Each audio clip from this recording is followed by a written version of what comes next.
Welcome to episode 50 of the Minds Capital podcast, the show devoted to the growing world of independent sponsorship and entrepreneurial private equity. I'm Will Smith, here with my partners in Minds Capital, Max Lummis and Nicholas James. Today's conversation is with us. We thought that for our 50th, we'd pull back the curtain and share how things are going with the podcast and with Minds Capital overall. Nicholas, it has been a promising start to the year. We're recording here on February 5th. Deal flow in January was stellar. What can you tell us? It's really exciting to see that our strategy is working. The crux of being a deal maker is to have deal flow. And our strategy for generating deal flow was this podcast and a media first strategy. And it seems to be working really well. And so throughout the fall, we saw record breaking deal flow every month. And this is continuing into the new year. I mean, depending a little bit on how you define and qualify a deal, we logged in our system more than one per day in January, 36 deals I think we had. And we're sitting here on February 5th, and we already have 16 new deals logged for so far in February. And there's a direct link between all the outreach and content marketing that we're doing and the deal flow that we're seeing. And of course, deal flow is the crux, not only to have opportunities, but also for us to be selective in which opportunities we invest in. And this is our flywheel, right? Because the more selective we can be, hopefully the better returns we can generate. And the better returns we can generate, the more capital we will attract in the long term. And that capital gives us the resources to reinvest in more content marketing and more ways of adding value to this ecosystem that should further accelerate deal flow. So this is the deal flow that seems to be working so far really well, and we couldn't be happier about it. And of course, it is lumpy. It's very seasonal deal flow. But when you look at the trend line over the last 24 months, it's just a very nice up and to the right. So it definitely does seem to be working. And 16 deals in the first 5 days of the month. I'm not trying to get too carried away. It's lumpy, but boy, that bodes well for Minds Capital and probably for the overall market, right, Max? It's been, I think last year, December is always slow. There's holidays and last year I think was particularly slow. And I think we'll see that when GF Data releases their Q4 report. But, the market has really just bounced right back here in January. Hard to say where it's going, but from our standpoint, and as well for me at the accounting firm, the deal flow has been strong. I mean, we're averaging, almost 25 deals per month that we look at. And, as you said, Nicholas, I mean, it's all about having the ability to pick and choose what we want to invest in. And it is lumpy, though. You'll go through periods where, for whatever reason, the deal count's just down that month. Summer historically has always been slow. When you look at our data, I think you can see that there can be a little lull sort of midsummer, and that's just because sponsors are going on vacation, business owners are going on vacation, and then late Q3, Q4 deal count usually picks up, and then kind of dies in December, except for those deals that just need to close by year end. But yeah, in some ways, it's a little overwhelming. I mean, looking at 25 deals and giving them the appropriate attention every month takes a lot of time and effort. And you really have to dig into these because, at first glance, sometimes the deal might not catch your attention, or there might be something that, you're a little biased towards the industry or something. But the devil's in the detail on these deals, and they all deserve a good look. And we're just super lucky to have the ability to pick 10 deals or so per portfolio you can pick our favorite 10 deals. I mean, that's ideal, right? It is true that all of these deals need our attention on them, a good look. Of course, we have each of us all have calls with the sponsors. Then we often have follow up with another call.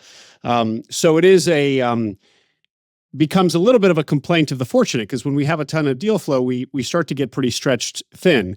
And so we are, I would say, at a point now where we're really needing to figure out our systems, because as we are in this enviable, great position of deal flow increasing, it just means that we need to really tighten down our systems and get our arms around it, get ahead of it. But I guess that, any business that really starts to grow, it starts to stress the systems a little bit, and we are definitely feeling that, but working hard to improve it.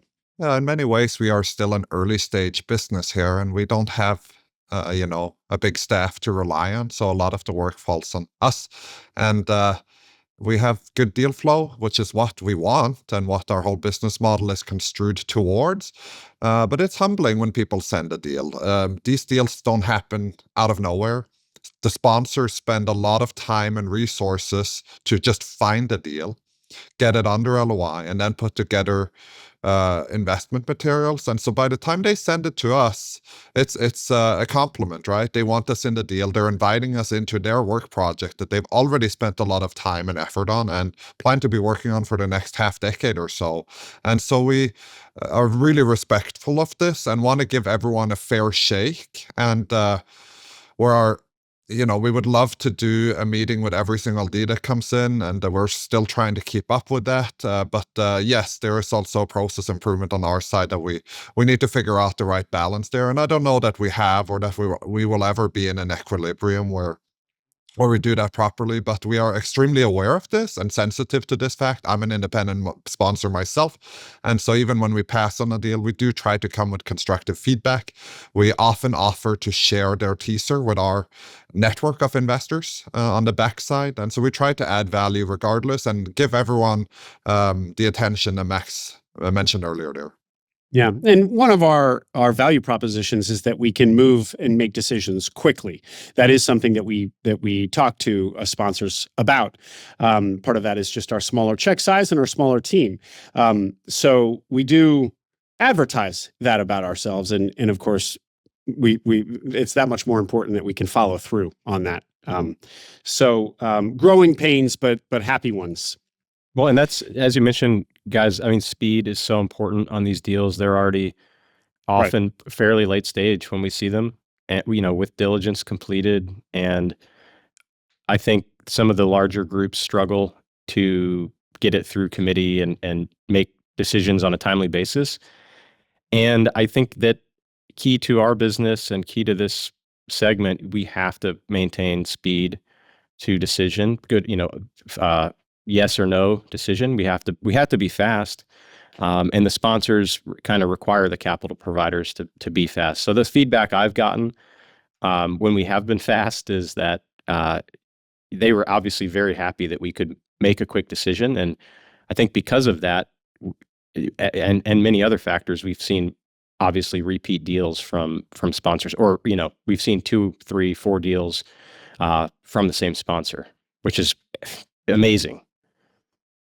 Well, that's really when we start to see the flywheel effect just hum, and it's so powerful.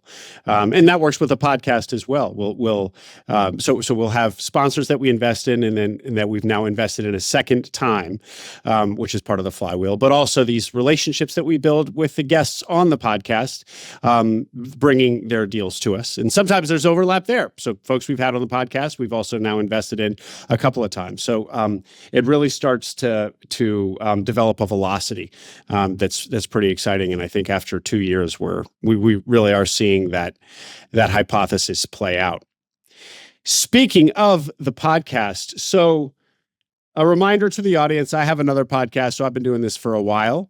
But Max and Nicholas, this was your first foray into the world of podcasting. Max, what has delighted you about the process, and what has less, been less so? I think doing the podcast at the beginning, I was just nervous, and it was uncomfortable. I had given a lot of presentations on accounting and sort of like specific Q of E and financial diligence related topics.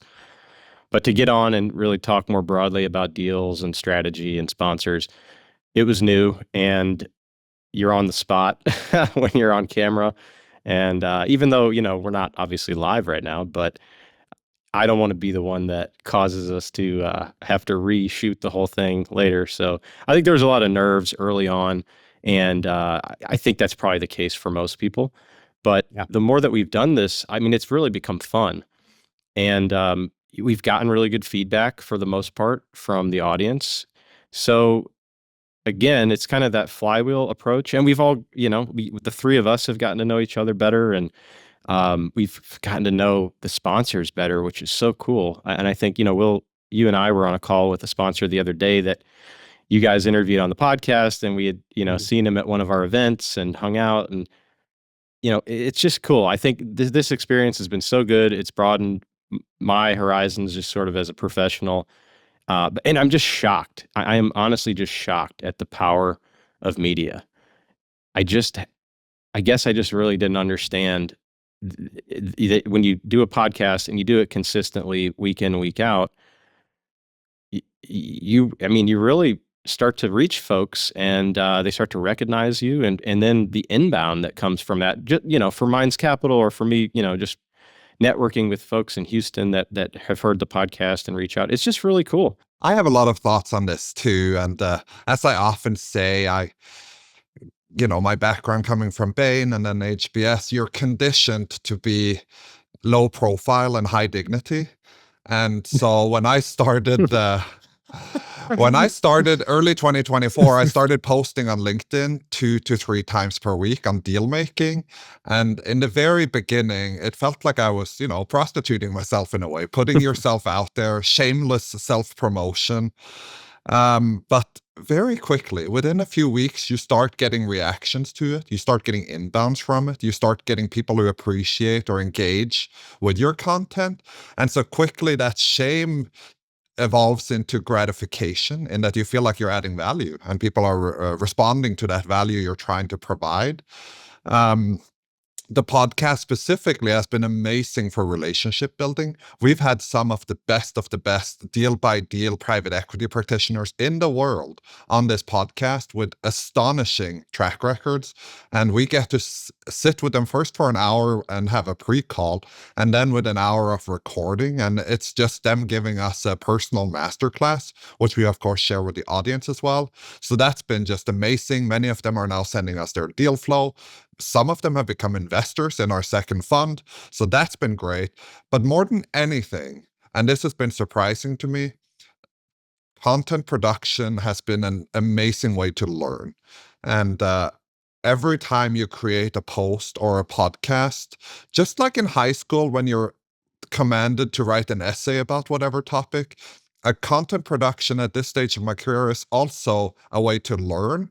And I really do. You form an opinion, you sharpen your insight, and you pick up nuances and nuggets. And that's been super valuable and something that I use every day and apply every day in my work. What would you say is the hardest part about our weekly podcast schedule, Nicholas?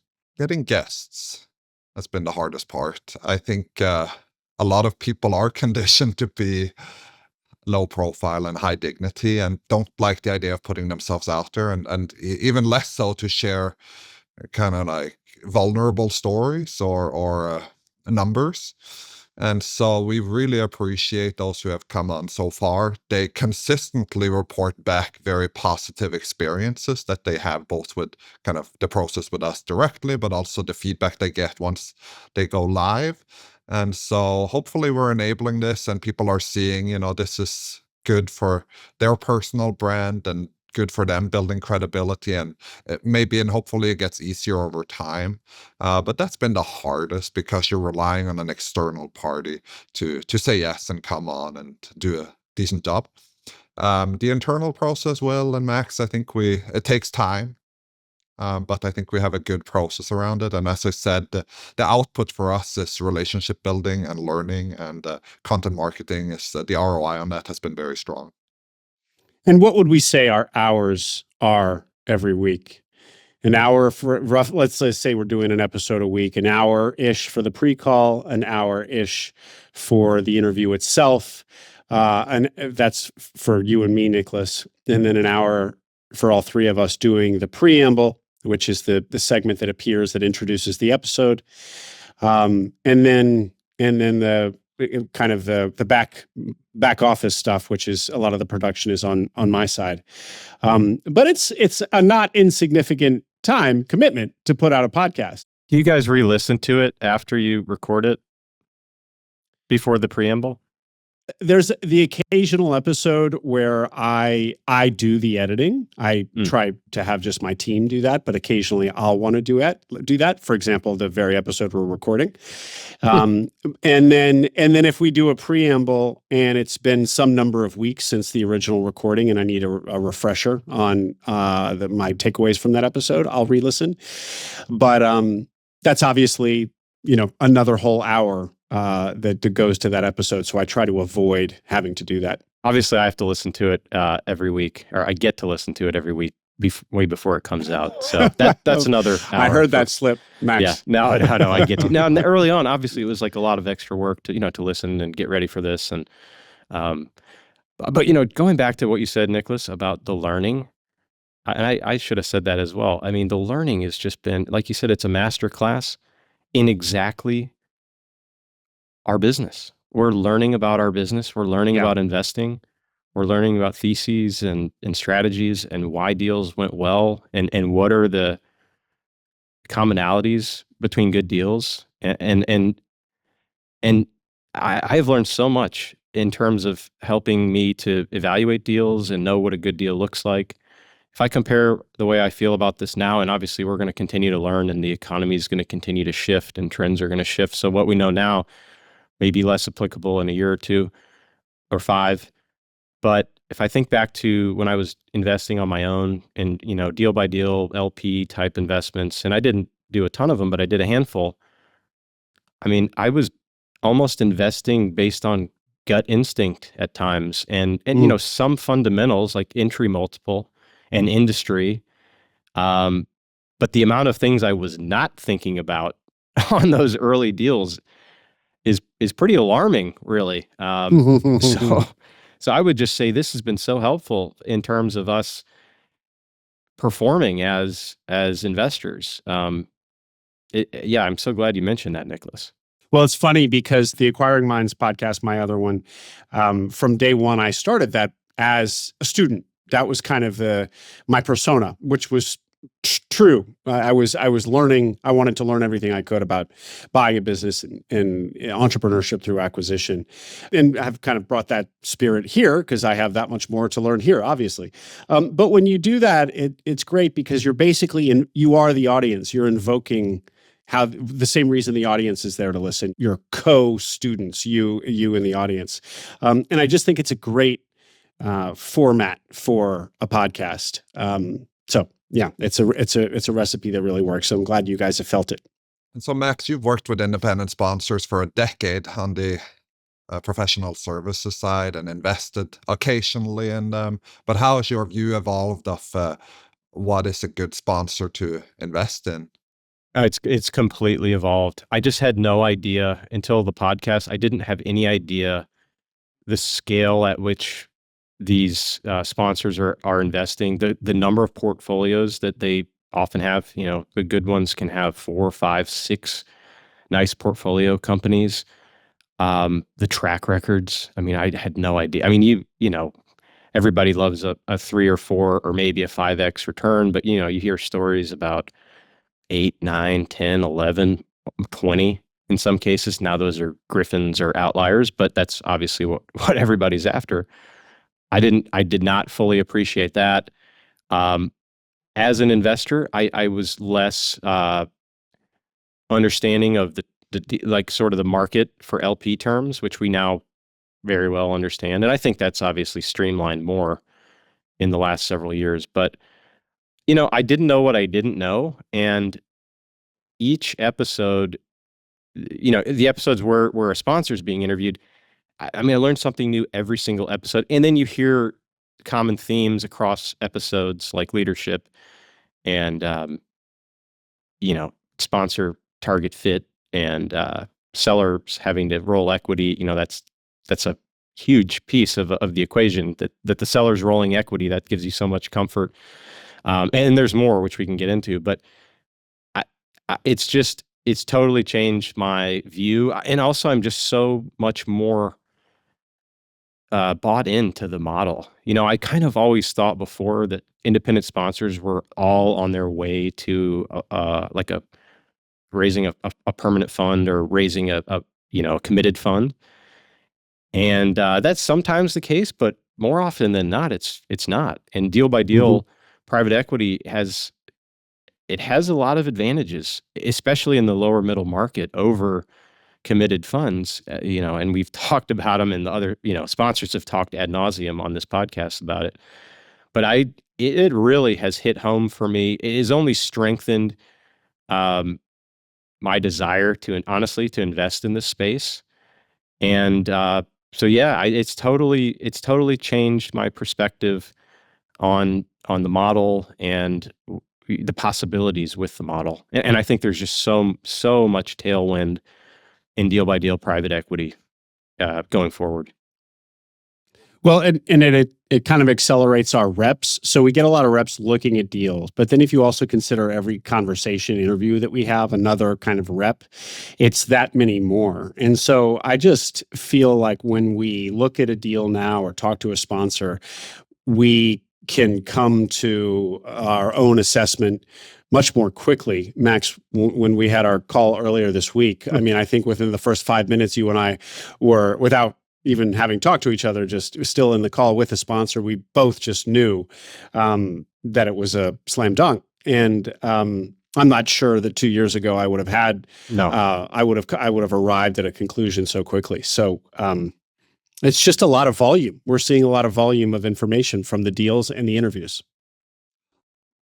What we're all looking for are stable companies with upside potential, right? And so downside protection and upside potential. And our assessment, we focus on 4 sections. First of all, we want a market that does not have headwinds, or ideally has tailwinds, right?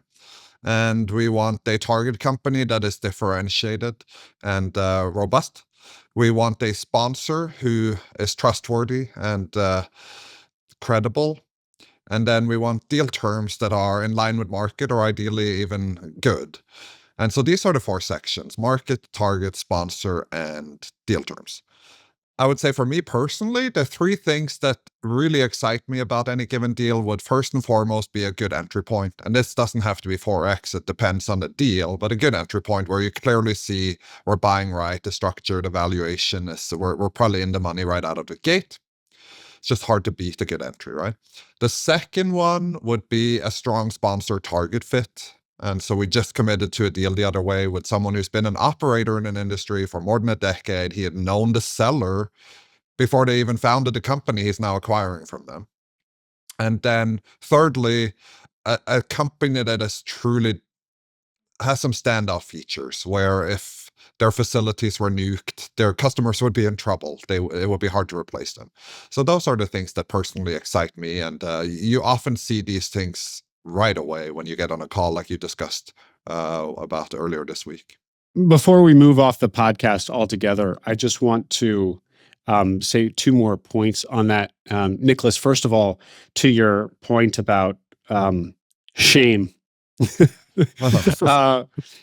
For the sponsors, so yes, it has been surprising to me that it has been quite difficult, or more difficult than I expected, to get guests. It's not so difficult, but we do get a lot of respectful declines. Comparing it to Acquiring Minds, it's just the opposite. It's been quite easy, and I get a lot of inbound from people who want to appear on the podcast. And so on the Minds Capital podcast, that has been a challenge, as you said, and we're always asking ourselves why that is, that independent sponsors seem to be camera podcast shy.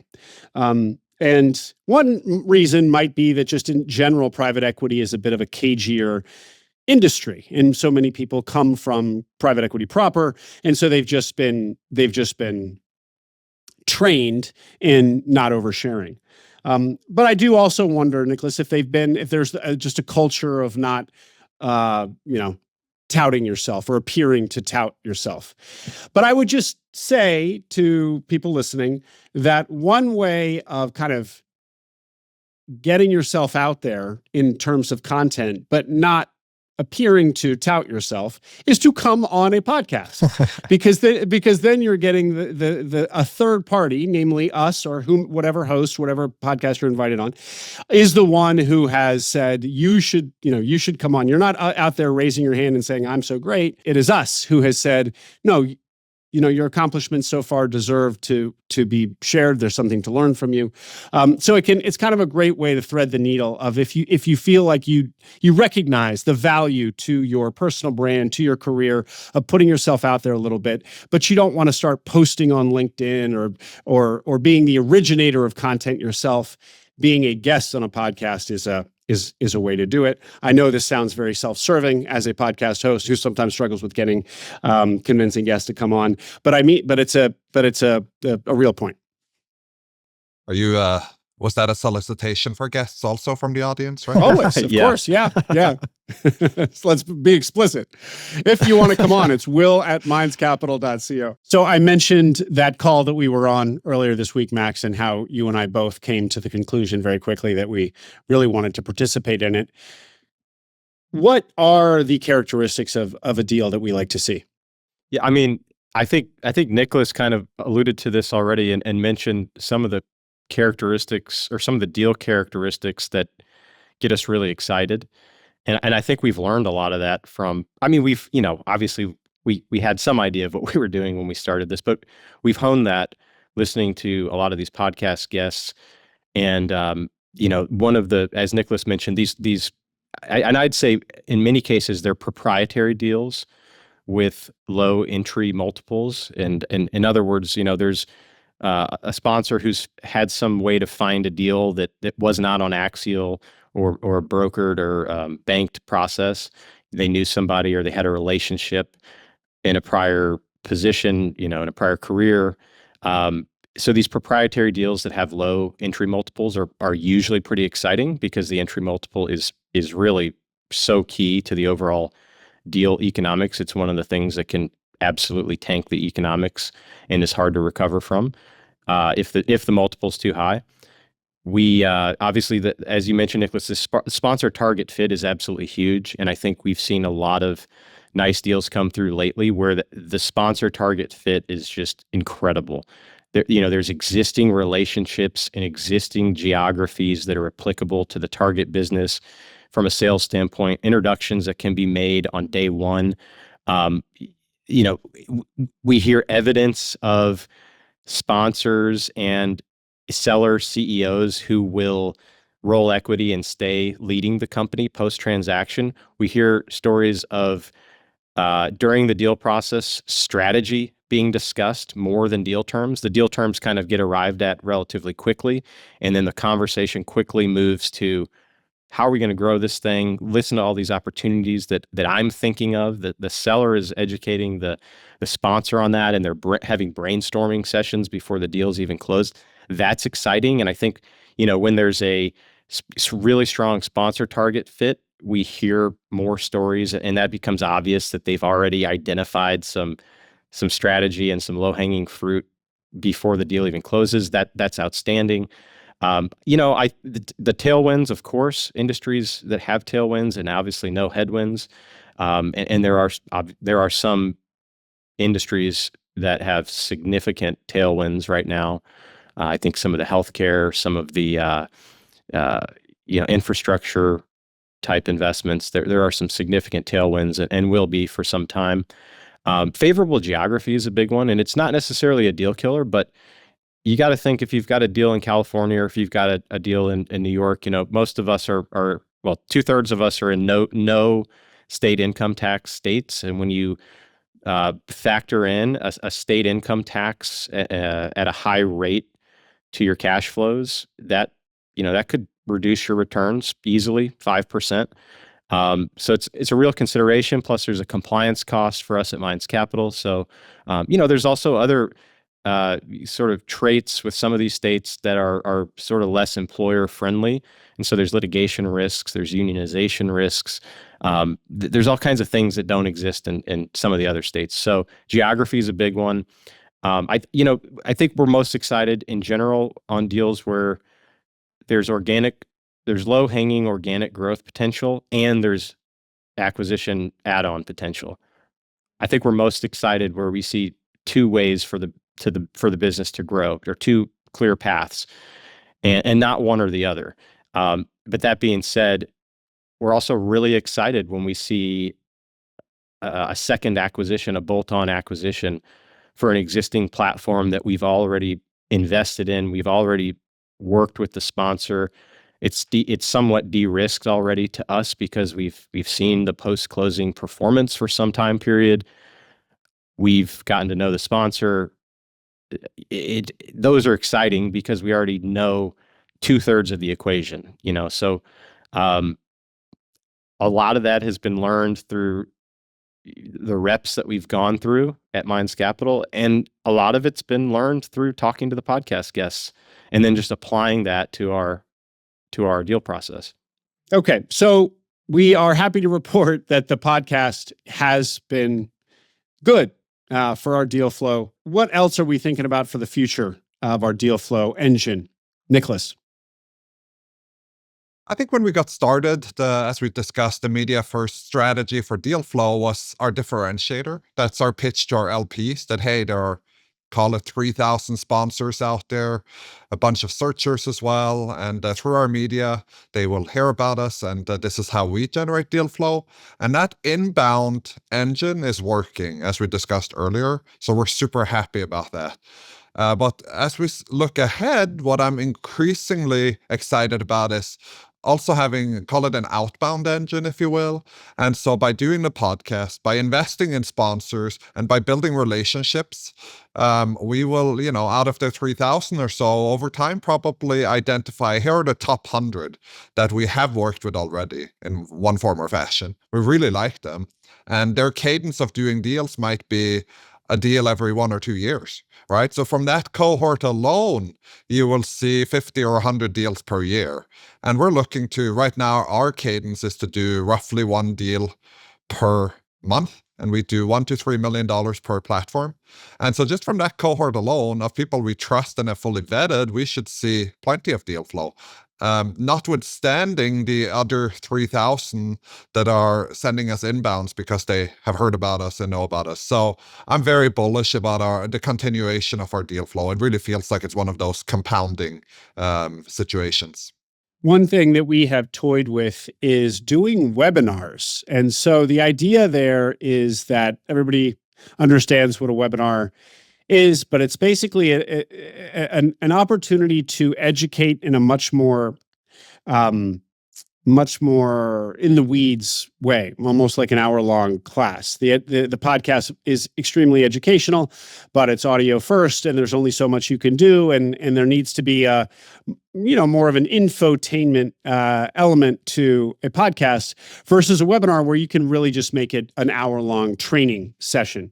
Max has done webinars to great effect on Acquiring Minds and on Acquiring Minds broadly for Max and his team at LCS and many other vendors. We started doing webinars 2-ish years ago, and they've been very, very popular. They've been very good for the presenters, the vendors, the service providers like Max and his team at LCS, but almost, or more importantly, for the audience members. So we now have a list of 12,000 people who have attended at least one of our webinars, and they keep coming back again and again. So we get hundreds of people in the room, as it were, in the webinar on a weekly basis, very consistently. So the kind of proof is in the numbers, but we also hear anecdotally from people who attend the webinars just how valuable they have been. So that's all on the entrepreneurship through acquisition side. And so we're thinking about importing something similar into the Minds Capital media ecosystem.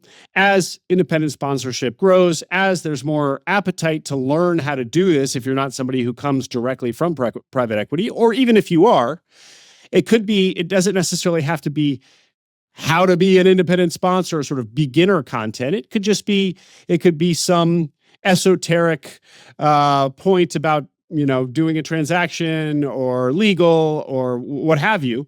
And it's an opportunity to train and educate the audience. And so anyway, that would be the vision. And we're thinking about introducing that this year. I think it's a great idea, and especially since both of you have had such great experiences with it, both on the vendor side with Max doing the actual webinars, and then you, Will, with hosting them on your side. And our strategy and thesis from the beginning has been the more value we can add to independent sponsors, the more deal flow we will see in exchange. And we went through the flywheel of why deal flow is kind of the crux of our flywheel. And so the value we deliver comes in three ways. Capital is in our name. We invest equity, and we have ideas for what more we can do in terms of providing capital solutions in the future. Media is the second way we add value, primarily through our podcasts. We're also active on social media, as we've discussed. And then over time, we're hoping to build out services. We can talk more about it. Right now, we have a list of strategic vendors for our portfolio sponsors, and this is something we will build out over time. But going back to media, yes, it's working. And so what more can we do? And webinar seems like a tried and tested tool that we can probably launch this year.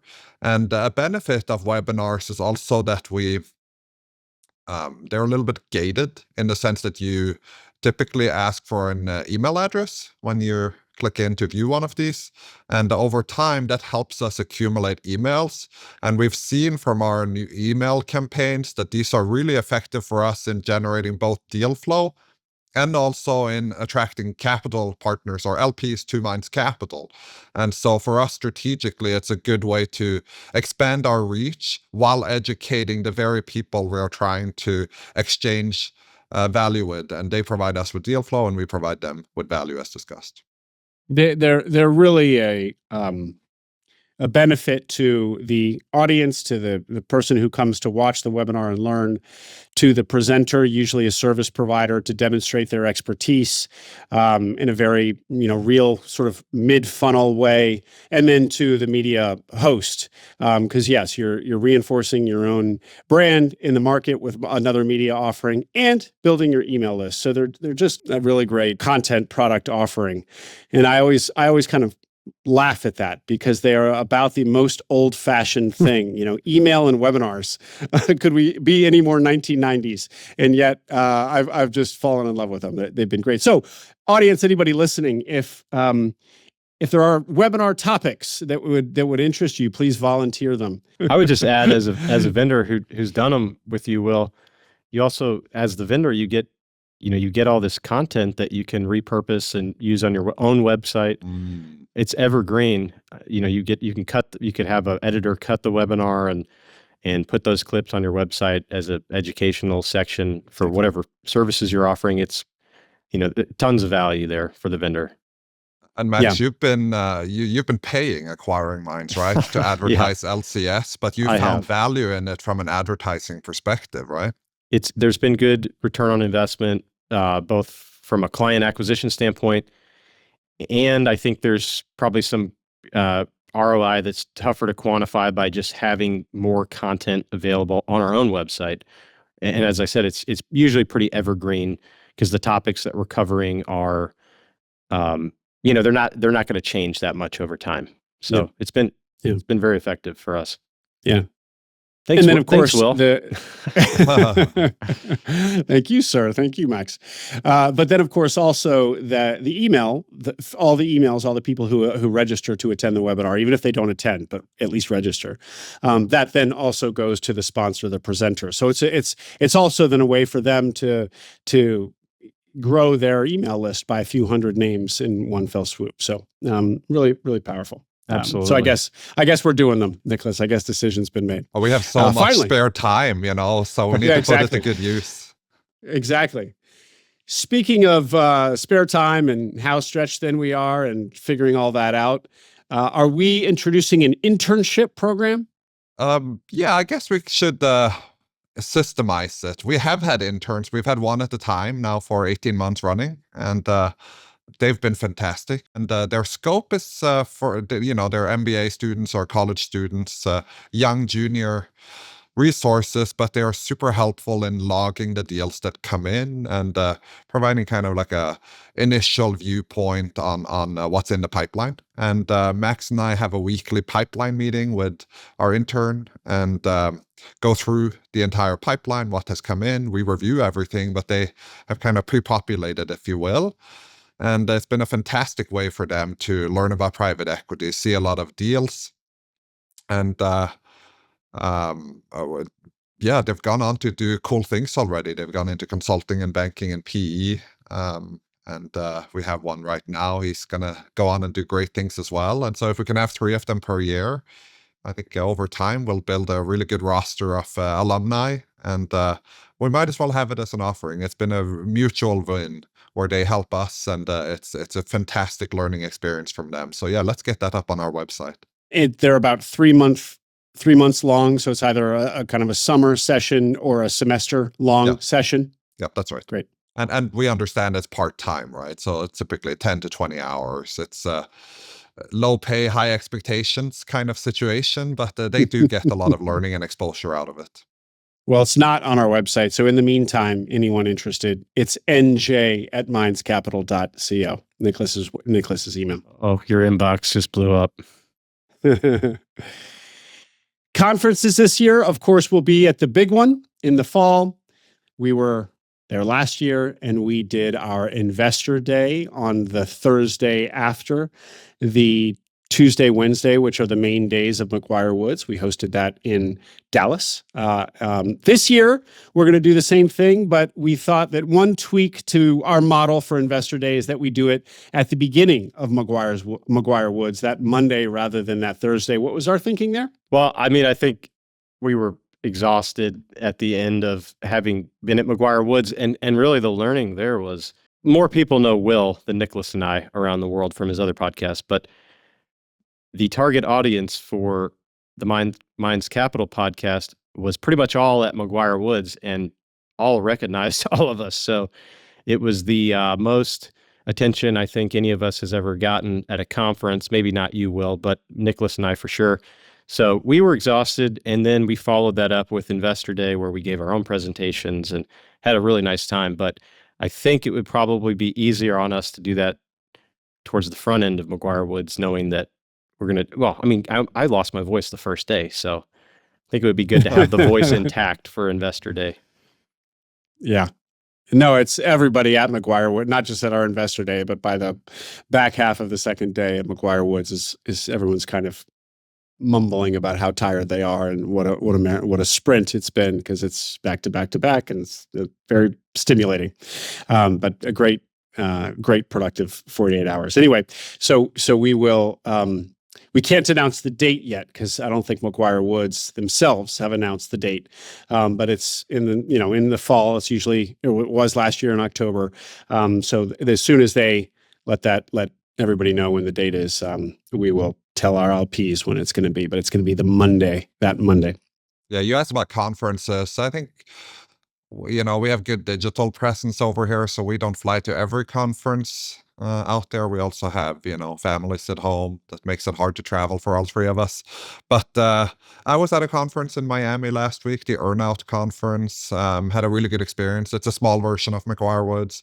Will, I know you're going to an EDA conference here soon, and then I'm going to a couple of conferences in March. iGlobal is one, and IBF is the other.